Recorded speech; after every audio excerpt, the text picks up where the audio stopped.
غزہ کے اندر کیا ہو رہا ہے اس کا اپڈیٹ لے لیتے ہیں. بہت ساری خبریں ہیں جو جمع ہو گئی ہیں، اسپیشلی جو غزہ پیس پلان سائن ہو گیا تھا اکتوبر کے مہینے میں، سپٹمبر کے مہینے میں، اور تقریباً 4 ماہ ہو گئے ہیں پہلا فیز اس کا شروع ہوئے ہوئے. اسی کے بارے میں اب یہ ہے کہ اب سیکنڈ فیز کے اوپر جانا ہے، اور سیکنڈ فیز کے اوپر جانے کے لیے پہلے تو سب سے پہلے یہ ضروری تھا نا کہ جو فیز 1 کی شرائط ہیں وہ پوری کر دی جاتی، اور دونوں پارٹیز مطمئن ہوتی کہ ہاں فیز 1 جو ہے وہ اچھے طریقے سے لاگو کیا جا رہا ہے. لیکن ایسا ہوا تو نہیں ہے، بیکاز اسرائیل کی طرف سے اسپیشلی بہت زیادہ ہزاروں کی تعداد میں وائلیشنز ہو رہی ہیں، اور وہ ڈیلی بیسس پہ فلسطینی جو شہری ہیں ان کو قتل بھی کر رہے ہیں، شہید کر رہے ہیں. تو لیکن آپ کو پتہ ہے کہ یہ جو اسرائیل اور یہ ڈونلڈ ٹرمپ کی کیا عادت ہے کہ وہ ون سائیڈڈ اپنے فیصلے لیتے ہیں اور اپنی مرضی، اپنی دھونس جو ہے نا وہ دوسروں پہ جماتے ہیں. ان کا خیال ہے کہ اگر ہم نے حماس سے ایک دفعہ سائن کروا لیا زبردستی یا جیسے بھی، اس کے بعد جو ہے نا آگے سب کچھ ہم نے اپنی مرضی سے کرنا ہے، اس کے بعد ہم دوبارہ سے حماس کو کنسلٹ بھی ہمیں کرنے کی ضرورت نہیں ہے. تو یہی ایسا لگ رہا ہے کہ نیتن یاہو آلریڈی واشنگٹن میں پہنچ چکے ہیں، آلدو کہ وہ ICJ جو ہے انٹرنیشنل کرمنل کورٹ، اس میں وانٹڈ ہیں، ان کے خلاف پرچے ہوئے ہیں، اور وہ کہیں پہ بھی ٹریول کریں آؤٹ آف اسرائیل تو جو انٹرپول ہے وہ ان کو پکڑ کے کورٹ کے انٹرنیشنل کرمنل کورٹ کے حوالے کر سکتی ہے. لیکن ان کے خلاف نہ کوئی کارروائی ہو رہی ہے، نہ کوئی پولیس حرکت میں آ رہی ہے. انٹرپول بالکل خاموش ہے، ان کو پتہ بھی نہیں ہے کہ نیتن یاہو جو ہے نا وہ فلائی کر کے واشنگٹن پہنچ چکے ہیں. اور 19 فیبری کے دن انہوں نے غزہ کا جو بورڈ آف پیس ہے اس کے متعلق جو ہے نا میٹنگ کرنی ہے. ایکچولی نیتن یاہو نے کہا ہے کہ فیز 2 کو امپلیمنٹ کرنے کے لیے جو آگے لاہے عمل ہم نے طے کرنا ہے اس کو طے کرنے کے لیے میں واشنگٹن جا رہا ہوں. پہلے تو سمجھنے کی بات یہ ہے کہ جب کوئی بھی پیس ڈیل دو پارٹیز کے بیچ میں ہوتی ہے اور اس کے نئے اگلے والے اسٹیپس جو ہیں ان کے بارے میں بات ہونی ہوتی ہے تو دونوں پارٹیز کو ساتھ بٹھایا جاتا ہے. لیکن آپ یہ دیکھ رہے ہو کہ یہاں پر نیتن یاہو اکیلے اسرائیل کی طرف سے ڈونلڈ ٹرمپ کے پاس پہنچ گئے ہیں، اور وہاں جا کے وہ آنے والے جو اسٹیپس انہوں نے لینے ان کا وہ ڈیسیجنس کر لیں گے. اس کے پوری جو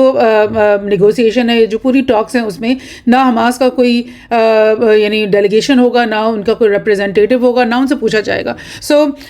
ایک تو وہ میٹنگز ہوتی ہیں نا جو عرب ممالک میں جو ہے وہ رکھی جاتی ہیں، اور وہاں پر بات ہوتی ہے، اور وہاں پہ جب ان لوگوں کے ساتھ بات ہوتی ہے عرب ریپرزینٹیٹیو بھی وہاں ہوتے ہیں، حماس کے ریپرزینٹیٹیو بھی وہاں ہوتے ہیں. تو وہ لوگ یہ کہتے ہیں کہ بھئی یہ جو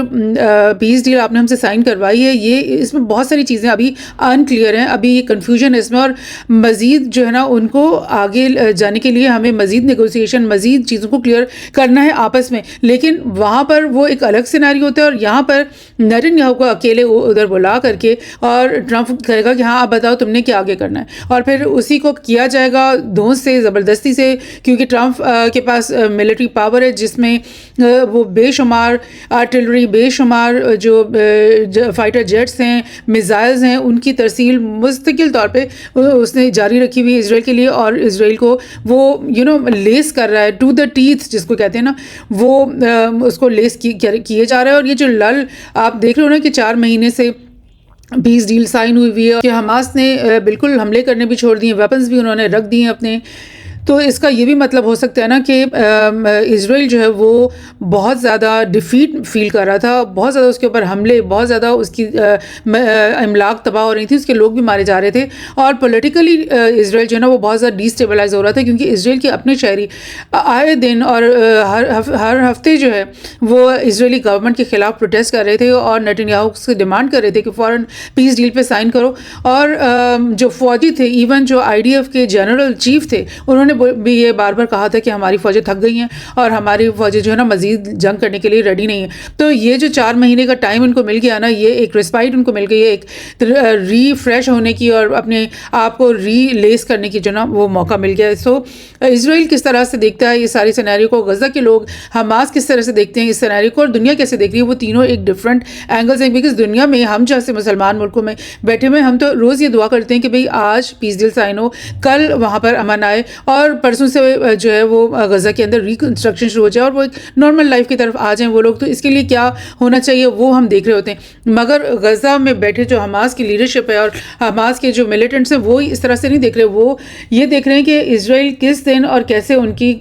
پیٹھ میں چھرا گھونپنے والا ہے، اور وہ اس چیز کے لیے اپنے آپ کو ریڈی فار دا ورسٹ اپنے آپ کو رکھتے ہیں. اور انہیں پتہ ہے کہ یہ جو پیس ڈیل ہے یہ صرف ایک آئی واش ہے، اور یہ کچھ بھی جو اس میں حماس کے یا غزہ کے حق میں یا فلسطین کے حق میں، کیونکہ جب یہ جنگ کا پورا سلسلہ تھا اور پیس ڈیل کی باتیں چل رہی تھیں تو تمام عرب اسٹیٹس نے یہ برملا کہا تھا کہ پیس ڈیل اسی صورت میں ہوگی جب پیس ڈیل کے اندر یہ روڈ میپ بتایا جائے گا، ڈیٹس بتائی جائیں گی کہ کس دن فلسطین کو ایک آزاد ملک تسلیم کیا جائے گا تمام دنیا کی طرف سے بھی اور اسرائیل کی طرف سے بھی، تاکہ وہ ایک انڈیپینڈنٹ جو ہے نا ملک بن کر کے سامنے آئے. مگر اسرائیل کی آپ کو پتہ ہے کہ نیت تو ایسی بالکل بھی نہیں ہے. سو لہٰذا everybody knows in Palestine, in West Bank and in Gaza that this is all totally an eyewash, اور یہ ایک اور گیم ہے جو کہ ان کے اوپر مسلط کی گئی ہے. اور اس طرح کی گیمز جو ہے نا وہ فلسطین کے لوگ تو 7 دہائیوں سے کھیل رہے ہیں اور ان کے خلاف کھیلی جا رہی ہیں، اور وہ اس کے جواب میں چاہے کمزور رسپانس دیتے ہیں لیکن وہ رسپانس دیتے ہیں، اور کبھی بھی وہ اس بات کی طرف نہیں آتے کہ ہم اسرائیل کو اپنی منمانی کرنے دیں اور اس کو بغیر ریزسٹنس کے جو ہے نا ہمارے پورے ویسٹ بینک اور غزہ کے اندر جو پاپولیشن ہے اس کا مطلب صفایا کر دیں جیسے کہ وہ چاہتے ہیں. اور just let me show you first یہ جو پیس پلان تھا. اس پیس پلان میں یہ جو میپ پریزنٹ کیا گیا تھا ڈونلڈ ٹرمپ کے پیس پلان کے ساتھ وہ یہی تھا کہ اس وقت جب پلان کے اوپر سائن ہوا تھا تو ان کا خیال تھا کہ یہ بلو لائن ہے جہاں تک پورا یہ غزہ کا پوری جو جگہ ہے یہ اسرائیل کے قبضے میں ہے. اور انہوں نے کہا کہ اب فیز 1 پہ ہم نے کیونکہ سائن کر دیا تو ہم واپس چلے جاتے ہیں یلو لائن کے اوپر، اور یلو لائن کے جو ہے نا وہ ہمارا نیا اب بارڈر بن گیا ہے اور یہاں پر ہماری فورسز کھڑی رہیں گے. یعنی یلو لائن سے پیچھے پیچھے کا سارا ایریا اسرائیل کے قبضے میں ہے. اب یہ بھی ایک عجیب بات ہے کہ جب یہ پیس ڈیل سائن نہیں ہوئی تھی اس سے پہلے تو ہمیں ایسا لگتا تھا کہ حماس پورے غزہ کے اوپر کنٹرول میں ہے، اور جہاں پر بھی آئی ڈی ایف کی فورسز کہیں پہ بھی کیمپ لگاتی تھیں یا وہ اکٹھی ہوتی تھی یا 2-4 یعنی ان کے بلڈوزرز کو آپ نے دیکھا کہ ہر جگہ پہ حماس کے ملیٹنٹس آتے تھے اور ان کے اوپر حملہ کرتے تھے ڈیلی بیسس پہ. وہ ان کے ٹینکس اڑا رہے تھے، ان کے کانوائز کے اوپر حملے کر رہے تھے اور ان کو کافی نقصان پہنچا رہے تھے. تو اب جیسے یہ پیس ڈیل سائن ہوئی تو کیسے اسرائیل نے کہہ دیا کہ ہم اس پورے علاقے پہ مکمل قبضہ ہے ہمارا. یعنی پیس ڈیل کے سائن ہونے سے انہوں نے یہ مطلب نکالا کہ یہ پورا علاقہ ان کے انڈر ہے. بہرحال اب جو سیکنڈ فیز پہ اگر سائن ہو جاتا ہے تو اس کا مطلب ہوگا کہ وہ یہ ریڈ لائن پر آ جائیں گی اسرائیلی فورسز، اور باقی یہ تمام جو علاقہ یہ فری ہو جائے گا. کس چیز کے لیے فری ہو جائے گا کہ جتنے بھی فوڈ کے میڈیسن کے کانوائز آنے ہیں وہ ایزیلی بغیر رکاوٹ کے اندر آئیں گے. جتنی بھی ریکنسٹرکشن مٹیریل آنا ہے کیونکہ پوری جو ایک ایک گھر ایک ایک عمارت جو ہے زمین بوس ہے اس وقت. اور میں آپ کو یاد کرا دوں کہ جب یہ فیز 1 کی بات ہو رہی تھی اور جب اسرائیل نے اس میپ میں یہ بتایا تھا کہ یہ جو فیز 3 پہ ہم جب چلے جائیں گے تو غزہ کے اندر کا یہ جو ایک پٹی ہے 1 میل 1.5 میل 2 میل کی، یہ ہم اس کو الگ کر لیں گے اور اس کو ایز اے بفر زون بنا دیں گے، اور اس کے اندر اسرائیل کی ملٹری کھڑی ہوگی تاکہ انشور کرنے کے لیے، یا پھر وہ جو so called international peace force بنائی جائے گی وہ یہاں پہ کھڑی ہوگی. لیکن اسی وقت جو ہے نا حماس کی طرف سے یہ بات سامنے آ گئی تھی، ان کے مندوبین کی طرف سے، ان کے ریپرزینٹیٹیوز کی طرف سے، کہ اس طرح کا بفر زون حماس کو بالکل بھی قبول نہیں ہے. اور اگر بفر زون بنانا ہے تو اسرائیل اپنے ایریا میں، کیونکہ اسرائیل کے پاس تو وافر ایریا ہے، تو وہ اپنے ایریا میں 2 میل کا 4 میل کا بفر زون بنائے، وہاں پر انٹرنیشنل فورسز کو کھڑا کرے. ہمارا جو لینڈ ہے پہلے ہی جو بہت کم لینڈ ہے، کیونکہ آپ کو پتہ ہے کہ یہ ایک چھوٹی سی اسٹرپ ہے، آلموسٹ 365 کلومیٹر اسکوائر کی یہ اسٹرپ ہے. 2 ملین سے زیادہ افراد اس کے اندر رہتے ہیں اور ٹوٹلی تباہ ہے. ایگریکلچر کے لیے ان کے پاس سبزی اگانے کے لیے جگہ نہیں ہے ان کے پاس، اور ساری طرف سے بارڈر ان کے سیل ہوتے ہیں، ہر وقت سیل ہوتے ہیں. اور ایون یہ جو سمندری علاقہ ہے اس میں بھی ان کو میل یا 1.5 میل آگے جانے کی اجازت ہے، وہ بھی چھوٹی بوٹس میں، تاکہ وہ چھوٹی چھوٹی نوعیت کی فشنگ کر لیں اپنے بچوں کو مطلب کھلانے کے لیے. اس سے آگے جو ہے نا 1.5-2 میل سے آگے ساری ملٹری جو ہے اسرائیل کی نیول فورسز یہاں پہ کھڑی ہوتی ہیں ان کو روکنے کے لیے اور ان کے اوپر حملے کرنے کے لیے. سو چاروں طرف سے آپ سمجھ لیں کہ اسی لیے اس کو دنیا کا سب سے بڑا اوپن ایئر پریزن بھی کہا جاتا ہے، کیونکہ اس کی نہ غزہ کے اندر سے کوئی انسان زمینی راستے سے باہر جا سکتا ہے، نہ ہی سمندری راستے سے باہر جا سکتا ہے، نہ ہی ہوائی راستے سے باہر جا سکتا ہے. ہر طرف سے، ہر لحاظ سے یہ ایک بہت بڑا قید خانہ بنا ہے. سو اٹ از کلیئر کہ حماس کی لیڈرشپ جو ہے وہ اس پیس پلان کو اس نظر سے بالکل نہیں دیکھ رہی جس طرح سے اسرائیل اس پیس پلان کو دیکھ رہا ہے. سو کچھ اور خبریں ہم دیکھ لیتے ہیں. Hamas and Israel move towards phase 2 of US backed Gaza plan. Israeli military claims yellow line is the new border as questions remain over the role of stabilization force in Gaza. یعنی ایک stabilisation force کی بھی تیاری کی جا رہی ہے جس میں ڈونلڈ ٹرمپ نے شروع سے ہی کہا تھا کہ بھئی جتنی عرب کنٹریز کی آرمیز ہیں وہ آ جائیں, جتنی بھی مسلم کنٹریز کی آرمیز ہیں وہ آ جائیں, اور ڈیفینیٹلی اس کا پلان ہوگا کہ یو ایس اور ان کے جو ایلائز ہیں ان کی بھی کچھ فورسز وہاں پہ آئیں گی. اور بیسکلی پاکستان کو بھی بار بار یہ آفر کی جا رہی ہے, ان سے ریکویسٹ کی جا رہی ہے پاکستان سے کہ آپ بھی اپنی ایک کنٹینجنٹ بھیجیں جو کہ اس انٹرنیشنل اسٹیبلائزیشن فورس کے حصہ بنے. اور آپ کو پتہ ہے کہ بہت زیادہ لے دے ہو رہی ہے پاکستان کے اندر. بہت سارے انالسٹ کہہ رہے ہیں کہ بھئی بہت غلط بات ہے کہ پاکستان جو ہے نا اسرائیل کی مدد کرنے یا یو ایس کے پلان کو بیک کرنے کے لیے وہاں پر پہنچ جائے اپنی فوجوں کے ساتھ. یہ نہیں ہونا چاہیے. لیکن ایک اور نظریہ یہ بھی ہے کہ اگر عرب کنٹریز یا مسلم کنٹریز پاکستان سمیت اس فورس اسٹیبلائزیشن فورس کا حصہ نہیں بنیں گی تو پھر لامحالہ یو ایس کے ایلائز, اسرائیل کے ایلائز اگر اس کے اندر سارے گھس جاتے ہیں تو پھر ہمارے ممالک کی, عرب ممالک کی کوئی سے نہیں رہے گی اس سارے معاملے کے اندر. لیکن آف کورس کیونکہ عرب ممالک ڈسے ہوئے ہیں اسرائیل کے, بہت دفعہ ان سے دھوکہ کھا چکے ہیں, بہت دفعہ یو ایس سے دھوکہ کھا چکے ہیں, اور ان کو یقین نہیں ہے کہ وہ کسی بھی بھلائی خیر کی امید نہیں رکھتے وہ اسرائیل سے. لہٰذا وہ بالکل اس وقت بیک آف ہوئے ہیں اور ان کی طرف سے بالکل کوئی حامی نہیں بن رہا, نہ جارڈن, نہ سعودی عرب, نہ ایجپٹ کہ ہماری کوئی کنٹینجنٹ جو ہے نا اس طرح کی فورس میں شامل ہو جائے گا. لیکن پاکستان نے بظاہر ایسا حامی بھری ہے کہ ہاں ہم بھیج دیں گے, اور میرا خیال ہے کہ ضروری ہے کہ مسلمان کنٹریز کی وہاں پر موجودگی ہونی چاہیے. ایٹ لیسٹ ہمیں پتہ تو چلے گا کہ وہاں پہ ہو کیا رہا ہے. سو دس از واٹس ہیپننگ. آگے دیکھتے ہیں کہ اسرائیلی فورسز کل 4 more Palestinians in eastern Rafah despite cease fire. یعنی سیز فائر کی وائلیشن جیسے میں نے آپ سے کہا کہ ہزاروں کی تعداد میں اسرائیل کی طرف سے ہو گئی. جب وہ وائلیشن کرتے ہیں, جب وہ نہتے شہریوں کے اوپر حملہ کرتے ہیں, مزید بلڈنگس کے اوپر بامبنگ کرتے ہیں, مزید ڈیمولیشنز کرتے ہیں, تو پھر لامحالہ حماس کے بھی جو لوگ ہیں وہ تھوڑا بہت ریٹیلیٹ تو کریں گے. تو پھر اسرائیل کی طرف سے اس کو بہت سرخیوں میں مطلب دکھایا جاتا ہے کہ بھئی دیکھو حماس نے وائلیشن. حالانکہ اسرائیل ایوری ڈے 4, 8, 10 درجنوں 20 فلسطینیوں کو غزہ کے اندر شہید کر رہا ہے, اور وہ بالکل دھڑلے سے کر رہے ہیں. اس کے اوپر ان کی ماتھے پہ بل بھی نہیں آتا کہ ہمارے سے یہ سب کچھ ہو گیا. سو صبح نیوز نے یہ کیا بولا, demolitions, air strikes, artillery shelling continue violation in Gaza. یعنی ڈیمولیشنز بھی کر رہے ہیں, بلڈنگز مزید گرا رہے ہیں, ایئر اسٹرائکس کر رہے ہیں اسرائیل کی جو فوج ہے, اور آرٹلری کی شیلنگ نہتے شہریوں کے اوپر وہ کر رہے ہیں, مستقل کر رہے ہیں, اور یہ سلسلہ ختم ہی نہیں ہو رہا. ایون جو ویسٹرن اینالسٹ ہیں نا جو باہر کے, وہ بھی ان میں سے بہت سارے یہ کہہ رہے ہیں کہ جو جینوسائیڈ ہے نا اس کو مستقل اوپن کیا ہوا ہے, بلکہ پہلے سے زیادہ زور و شور سے یہ جاری ہے اس وقت. اور بہت تشویش کا اظہار ہو رہا ہے کہ اسرائیل جو ہے نا وہ کس طرف جا رہا ہے, کیا کر رہا ہے. اور ایون ویسٹ بینک کے اندر آپ کو پتہ ہے کہ نئی ایوری ڈے وہ اعلان ہوتا ہے کہ اب ہم ویسٹ بینک کے اندر ایک اور سیٹلمنٹ بنا رہے ہیں. تو جو بات ڈے 1 سے عرب ممالک اور حماس اور فلسطین کے لوگ کہہ رہے ہیں کہ اب 2 اسٹیٹ سلوشن پہ آ جاؤ اور ویسٹ بینک اور غزہ کو ایک انڈیپینڈنٹ ملک تسلیم کر لیا جائے اسرائیل کی طرف سے بھی اور ہر پوری دنیا کی طرف سے. تو وہ کیسے ہوگا اگر آئے دن وہاں پر ایک نیا محلہ آپ اسرائیلی یہودیوں کا بنا رہے ہیں؟ تو اس کا مطلب ہے آپ تو بالکل دوسری لائن پہ چل رہے ہیں, کہتے آپ کچھ اور ہیں, کرتے آپ کچھ اور ہیں. سو جس شرائط کے اور جس انڈرسٹینڈنگ کی بنیاد کے اوپر حماس نے اس پیس ڈیل کو سائن کیا ہوگا وہ بالکل اس سے الٹ راستے پہ چل رہا ہے Israel. So Gaza Rafah crossing max limited reopening after 2 years. یہ کچھ دن پہلے کی خبر تھی کہ رفح کی بارڈر کو کھول دیا گیا اور اسرائیل کی طرف سے یہ بات آئی تھی کہ 150 بندہ رفح سے باہر جا سکتا ہے ڈیلی اور اندر ہم 50 کو آنے دیں گے. تو یہ بھی ایک عجیب سی بات ہی. ظاہر ہے سارے اگر ہم غزہ کے شہری ہیں وہ میڈیسن کے لیے یا فوڈ کے لیے باہر جاتے ہیں تو وہ سبھی تو واپس آئیں گے. آپ کیسے 150 کو جانے دو گے اور 50 کو واپس آنے دو گے؟ یہ تو عجیب سی بات تھی. لیکن وہ بات بھی نہیں رہی بلکہ کچھ مزید یہ خبر آئی ہے کہ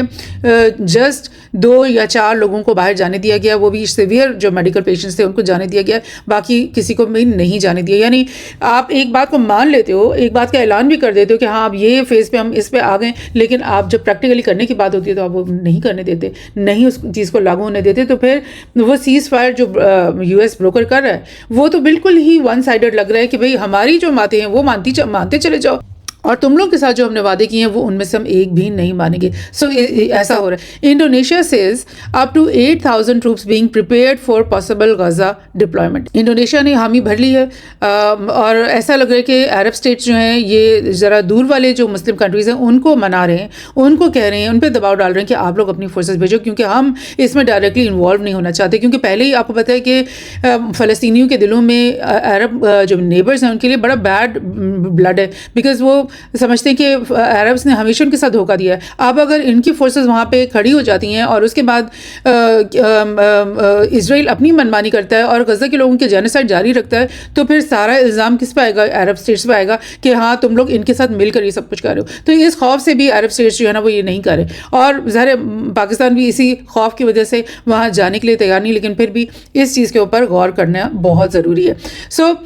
حماس کے جو لیڈر ہیں خالد مشعل, انہوں نے کیا بولا؟ انہوں نے کہا کہ حماس ریجیکٹس ڈس آرمامنٹ اور فورن رول ایڈنگ ٹو انسرٹنٹی. یعنی اسرائیل کی طرف سے اور ڈونلڈ ٹرمپ کی جو ایڈمنسٹریشن ہے ان کی طرف سے مستقل یہی بات سامنے آ رہی ہے کہ فیز 2 پہ ہم آنے لگے ہیں, اور اس فیز 2 میں حماس ٹوٹل اپنی جو ویپنز ہیں نا وہ ہمیں دے دے گا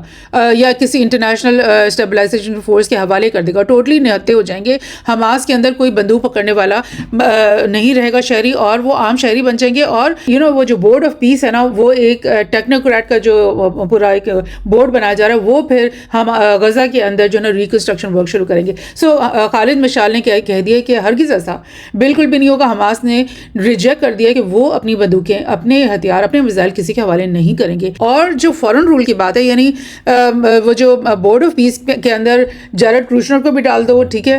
نیتن یاہو کو بھی ڈال دو, اور مطلب تمام جو ہیں غزہ کے جو دشمن ہیں ان کو بھی ڈال دو, بیچ میں فلسطین کے اندر سے بھی, ویسٹ بینک سے بہت سارے ایسے لوگوں کو ڈال دو جو کہ پرو اسرائیل سوچ رکھتے ہیں. اس طرح کے لوگوں کو آپ ڈال دو گے اور آپ حماس سمجھے گا کہ ایک فورن رول ہے جو ہمارے اوپر مسلط کیا جا رہا ہے. تو اس طرح کی بات کے اوپر وہ حماس بالکل ایگری نہیں کرتا. حماس اس کو الاؤ نہیں کرے گا کہ ایک ایسا بورڈ یا ایسا گروپ, ایک ایسی کمیٹی ہمارے اوپر مسلط کر دی جائے جو باہر سے آ کر ہمارے اوپر گورننس کے جو رولز ہیں اور ہمارے اوپر آرڈرز امپلیمنٹ کرے گا. وہ اس کے لیے تیار نہیں ہے, اور اس کی وجہ سے انسرٹنٹی بڑھ گئی ہے کہ کیا آیا حماس جو ہے وہ پیس ڈیل سے بیک آؤٹ تو نہیں ہو رہا. تو ڈیفینیٹلی وہ بیک آؤٹ تو ہوگا, بیکاز یہ جو باتیں اب نئی سامنے آ رہی ہیں کہ بھئی جو بورڈ آف پیس ہے اس میں اس طرح کے لوگوں کو شامل کیا جائے گا, تو پھر اس کے لیے تو حماس بالکل ریڈی نہیں ہوگا. بیکاز پچھلے دنوں یہ خبر کہ نیتن یاہو کو بھی بورڈ آف پیس میں ڈال رہے, تو وہ بندہ ہے نا جس نے 70-80 ہزار فلسطینیوں کو ان پچھلے 2-2.5 سالوں میں قتل کروا دیا, شہید کروا دیا. اس کے علاوہ لاکھوں ہیں جو کہ زخمی ہیں, ایمپیوٹیٹ ہیں, پھر لاکھوں مزید ہیں جو کہ میل نیوٹریشن کا شکار ہیں کیونکہ غذائیت کی کمی کی وجہ سے, اور اس کے علاوہ لاکھوں ایسے ہیں جو کہ مختلف امراض کا شکار ہیں, جن کے پاس نہ میڈیکل سپلائی ہے, نہ دوائیاں ہیں, نہ ڈاکٹرز ہیں, نہ ہاسپٹل ہے. تو وہ سب کو اس غزہ کو ریکنسٹرکٹ کرنے کے لیے جو بورڈ آف پیس ہے اس کے اندر نیتن یاہو کو بٹھا دیا جائے گا. مطلب یہ بات سمجھنے اور سوچنے کی بات ہے کہ مطلب اس بورڈ میں اگر ٹرمپ بیٹھتا ہے یا نیتن یاہو بیٹھتا ہے تو حماس کیسے اس طرح کے کسی بورڈ کو ٹرسٹ کر سکتا ہے؟ وہ نہیں کر رہے اور وہ نہ ہی کریں گے. سو criminalizing the resistance, its weapons and those who carried it out is something we should not accept. یعنی پہلے ہی جب بات پیس ڈیل کی شروع ہوئی ہے تو آپ نے حماس کو اگر ٹیررسٹ کہہ رہے ہو, ملیٹنٹس کہہ رہے ہو, اور ان کو کرمنلس گینگ کہہ رہے ہو, تو پھر پیس ڈیل تو نہیں ہو سکتی, بیکاز پیس ڈیل تو ہونی ہے حماس اور اسرائیل کے بیچ میں. تو اگر وہ دونوں کا میوچل رسپیکٹ ہی نہیں ہے, وہ ایک دوسرے کو ایک لیجیٹمیٹ پارٹی ہی نہیں مان رہے, تو پھر کس طرح کی پیس ڈیل اور کیسے آگے بڑھنے کی بات یہ نہیں ہوگا. سو مزید دیکھتی کہ Hamas tries to restore internal security in Gaza. یعنی حماس کے جو کیونکہ آپ کو یاد کرا دوں کہ حماس صرف ایک ملیٹنٹ آرگنائزیشن نہیں ہے, بلکہ وہ ایک ملیٹنٹ ونگ ضرور ہے اس پولیٹیکل پارٹی کا جو الیکشن کے تھرو, ووٹ کے تھرو لوگوں کا ووٹ لے کر جیت کر اس خطے میں غزہ کے اندر ان پاور ہوئی تھی. لوگوں کا ووٹ ہے ان کے ساتھ, تو صرف ان کا کام ملٹری ریزسٹنس کرنا نہیں ہے, بلکہ پوری گورننس کرنا غزہ کے اندر, یہ ان کا کام ہے جو کہ یہ پہلے کرتے رہے. اور اب وہ کوشش کریں جو یہ 4 مہینے سے پیس ڈیل چل رہی ہے ایک مفروضہ قسم کی, اس کے اندر وہ انٹرنل سیکیورٹی کو اور انٹرنل جو گورننس ہے اس کو فربش کرنے کی کوشش کریں کہ جو بھی تھوڑا بہت ان کے پاس ہے اس سے وہ لوگوں کے خوراک کی ضروریات، ان کے لا اینڈ آرڈر کی، کیونکہ چوریاں اور یہ اس طرح کے ڈکیت اور اس طرح کے کام بھی شروع ہو گئے تھے. ظاہر لوگ مجبور ہوتے ہیں، ان کے پاس کھانے کو کچھ نہیں ہوتا، تو پھر وہ اس طرح کی غلط کاموں میں بھی آ جاتے ہیں. تو اس سب کو کنٹرول کرنے کی کوشش کر رہے ہیں کہ تھوڑا سا لا اینڈ آرڈر، تھوڑا سا مطلب گورننس سسٹم جو ہے نا وہ ری اسٹارٹ کر لیا جائے غزہ کے اندر. تو یہ تو وہ کر رہے ہیں. اچھا، اس کے بعد آپ کو یہ بتا دوں کہ جو اسرائیل کے اندر کی جو تھنک ٹینکس ہیں نا وہ کس قسم کی باتیں کر رہے ہیں. یہ تھنک ٹینک ہے Meir Amit Intelligence, Israeli Intelligence Heritage and Commemoration Center ہے. ان لوگوں نے یہ رپورٹ جو نکالی ہے، انہوں نے کیا کہا ہے کہ Hamas activity to restore its civilian government in Gaza strip after the ceasefire. وہ یہ کہہ رہے ہیں کہ سیز فائر جب سے ہوا ہے تقریباً 4 ماہ ہو گئے، تو تب سے اب تک غزہ حماس کی جو ایکٹیویٹیز ہیں وہ کیسی ہیں کہ despite the severe blow to Hamas civilian leadership and destruction of civilian infrastructure in Gaza strip throughout the war, Hamas manage to quickly regain almost full control over the areas it held, activating government mechanism and attempting to provide basic services while also using force against the Gazans as a means of deterrence. Hamas understood that overt control of the strip would deter the international community from transferring the funds required for reconstruction, delay the rebuilding of the strip and spark civilian unrest. So وہ یہ کہہ رہے ہیں، وہ admit کر رہے ہیں کہ فوری طور پہ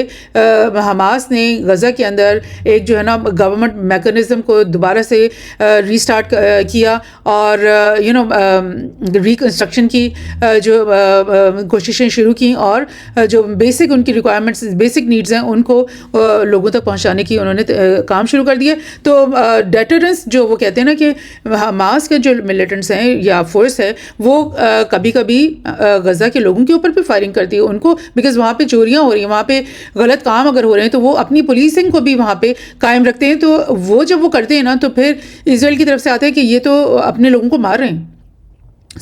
پھر وہ کہتے ہیں یہ تو اپنے ہی لوگوں کو مار رہے ہیں، تو لہٰذا کوئی فنڈز ان کو نہیں دیں، یہاں پہ کوئی ایڈ نہ آئے، یہاں پہ کوئی ریکنسٹرکشن نہ شروع ہو. یہ ہوتی ہے اسسمنٹ اسرائیلی یہودی تھنک ٹینکس کی. اسی طرح سے یہ ایک بڑی امپورٹنٹ نیوز ہے کہ جو غزہ کے اندر جو بورڈ آف پیس کے انڈر ٹیکنوکریٹک کمیٹی جو ہے وہ بنا دی گئی، جس میں بہت سارے پیلسٹینین ویسٹ بینک سے جو کہ پرو اسرائیل آئیڈیاز رکھتے ہیں ان کو 2-4 کو ڈالا گیا، جو حماس کو پتہ تھا، سب کو پتہ ہے کہ وہ کس قسم کے لوگ ہیں. تو ان کو کا نام جب آیا تو حماس نے کہہ دیا کہ یہ جو کمیٹی انٹر ہونے والی غزہ کے اندر ریکنسٹرکشن ورک کے لیے یا ایڈ ورک کو قائم کرنے کے لیے، تو اس میں سے یہ جو 2-3 لوگ ہیں، 4 لوگ ہیں جن کو ہم صحیح نہیں سمجھتے، وہ اس میں انٹر نہیں ہوں گے. دیٹ مینس کہ ڈے 1 سے حماس نے اپنی جو ہے نا وہ فورس کو، اپنی اتھارٹی کو وہاں پہ رجسٹر کروا دیا ہے کہ اگر کوئی بھی ایڈ کی چیز آئے گی، کوئی بھی کمیٹی یہاں پہ اندر آئے گی غزہ میں، تو وہ ہمارے انڈر کام کرے گی، وہ ہماری مرضی کے مطابق کام کرے گی، وہ ہماری مرضی جو ہمیں ضرورت ہے وہ چیزیں ہمیں پرووائڈ کرے گی، وہ ہم پہ حکم نہیں چلائے گی، وہ اپنا بلو پرنٹ ہم پہ نہیں تھوپے گی، بلکہ ہم جو اس سے کہیں گے کہ ہماری یہ ضروریات ہیں تو پھر وہ ہمیں اس کو ہیلپ کرے گی، پرووائڈ کرے گی. یعنی گورننس اور کنٹرول جو ہے وہ حماس اپنے ہاتھ میں رکھے گی اور رکھنا چاہتی ہے. سو یہ چیزیں ہیں جو کہ ایک چل رہا ہے کہ ایک کنفیوژن بھی، ایک چپکلش بھی، ایک رفٹ چل رہی ہے اس پورے پیس پلان کے پورے عرصے میں. اور یہ بڑا انٹرسٹنگ، یہ بھی ایک اسرائیلی تھنک ٹینک ہے موشے دایان، ان کی طرف سے یہ ایک رپورٹ آئی جس میں ڈاکٹر ہیرولڈ چوریوز نے اس طرح کی بہت ساری باتیں کی. وہ کہہ رہے ہیں کہ اٹس اے پپٹ تھیٹر. وہ کہہ رہے ہیں بالکل مطمئن نہیں ہے کہ یہ جو ٹرمپ کا جو پیس پلان ہے اور پھر یہ جو بورڈ آف پیس آئے گا اور پھر اس کے علاوہ اسٹیبلائزیشن فورس آئے گی، اس ساری چیز پہ وہ بالکل مطمئن نہیں ہے ہیرولڈ چیرووز. اور وہ کہہ رہے ہیں کہ ایک پپٹ تھیٹر ہے، کیونکہ اصل میں جب ہم دیکھ رہے ہیں آن گراؤنڈ حماس نے ساری پاور اپنے پاس رکھی ہوئی ہے اور وہ نہ ہی اپنے ویپنس دینے کے لیے تیار ہے، نہ ہی وہ اپنا کنٹرول گورننس کا ہمارے حوالے کرنے کے لیے تیار ہے. تو یہ تو پپٹ تھیٹر ہے اور یہ نہیں چلنے والا. اس نے کہا کہ it is not a government, it's barely a committee. یہ جو بورڈ آف پیس بنے گا یا ٹیکنوکریٹک کمیٹیز بنے گی، یہ کمیٹی ہی ہیں، یہ کوئی گورنمنٹ نہیں ہے نئی جو غزہ کے اندر قائم ہونے والی ہے. سو بڑے دکھ اور تشویش کا یہاں پہ اظہار ہو رہا ہے کہ they are suppose to be the band aid to a continuous Hamas control behind the scenes. یعنی کہ اصل میں حماس کا ہی کنٹرول نظر آ رہا ہے اور یہ جو کمیٹی ہے نا وہ ایک بینڈیج کے طور پہ استعمال کی جا رہی ہے تاکہ ویسٹرن جو کمیونٹی ہے, تاکہ ورلڈ کمیونٹی کو بس دکھایا جا سکے کہ ہاں جی ٹرمپ نے یہ پیس پلان جاری کروایا ہے اور ٹرمپ اس کو کنٹرول کر رہا ہے اور ویسٹ اس کو کنٹرول کر رہا ہے. حالانکہ ریالٹی میں حماس کے پاس ہی سارا کنٹرول ہوگا. وہ کہہ رہے کہ on the ground Israeli analysts argue that breadth only sharpens the disconnect between administrative ambition and political reality. کہ یہ جو سب کمیٹی کی باتیں ہیں یہ صرف ایک آپ کی پولیٹیکل یعنی ایک ایمبیشن ہے, آپ کی خواہش ہے, لیکن پولیٹیکل ریالٹی سے اس کا کوئی تعلق نہیں ہے. سو اس نے کہا کہ committee has no realistic prospect of operating independently in territory where Hamas remains the dominant military political and social force. They have no chance to run the Gaza strip in a way that would be independent. یعنی ایک independent طریقے سے باہر سے ایک آ کے board of peace technocratic committee جو ہے نا وہ پورے غزہ کی گورنمنٹ کو نہیں سنبھال پائے گا, بلکہ اصل میں حماس ہی سب کچھ کر رہا ہوگا. سو یہ سب ایک مطلب ویژول تھنکنگ ہے اور یہ سب ایک یعنی فلم ہے. They would be controlled by Hamas. جو بھی کمیٹی وہاں پہ لاگو کی بھی جائے گی اس کے اوپر بھی حماس کا کنٹرول ہوگا. حماس اپنی مرضی کے بغیر ان کو کوئی اقدام نہیں کرنے دے گا. Hamas is reportedly demanded that at least 10,000 of his operatives be incorporated into the new policing force. It means that the Izz ad Din al Qassam brigade will be integrally and legally into the policing force. یعنی کہ Hamas نے کہا ہے کہ جو نئی policing force governance کے لیے بن رہی ہے وہ کتنی بڑی ہوگی, 10,000 20,000 30,000 اتنے. تو اسے کہا 10,000 تو ہمارے بندے اس میں ڈلیں گے, ٹھیک ہے, پھر باقی کون ڈلیں گے؟ باقی بھی غزہ کے لوگ ہی ڈلیں گے. ظاہر ہے باہر سے تو نہیں آئیں گے, انڈیا سے تو نہیں لا کے رکھ رہے, یا یوکرین سے تو نہیں لا کے رکھ رہے, یا مطلب یو کے سے تو نہیں لا کے رہے. پولیسنگ فورس تو وہیں کے لوگوں کی بنتی ہے نا. سو ڈومینیٹ ہو جائے گی وہ فورس حماس کے جو فائٹرز تھے, اور اس کے علاوہ بھی جو لوگ ہوں گے وہ میک شیور کریں گے کہ وہ حماس کے سمپتھائزرز ہیں جو کہ پولیس فورس میں آ رہے ہیں. That is to say there is no chance that Hamas will withdraw from power. It's really a puppet theatre. So this is the whole thing going on. جو پیس ڈیل ہے اس کا بروئے کار آنا, اس کا completion پہ آنا بالکل بھی ممکن نہیں دکھائی دے رہا. یہ ایک گیم ہے, میں نے اس کے اوپر ایک پیپر بھی لکھا ہوا ہے گیم تھیوری کے ساتھ اس کو کمپیئر کر کے, کہ غزہ کی جو گیم ہے نا وہ ایک ایسی گیم ہے جو کہ صدیوں سے چلی آ رہی ہے, اور فلسطین کی جو گیم ہے وہ صدیوں سے یہودی اور یہ فلسطینی مسلمانوں کے بیچ میں کھیلی جا رہی ہے, اور اس کے نئے نئے شکلیں بن جاتی ہیں, اس کے نئے نئے ادوار آ جاتے ہیں, اس کی نئی نئی فیزز آ جاتی ہیں, لیکن گیم ختم نہیں ہوتی because it's an infinite game. اور آپ وہ پیپر کا لنک بھی میں نیچے بھیجوں گی, وہ شیئر کروں گی. Those who are interested in reading, it's very interesting in-depth research paper جو میں نے غزہ اور گیم تھیوری کے کو سامنے رکھ کر لکھا ہے, تو اس کو بھی آپ دیکھیے گا. Thank you.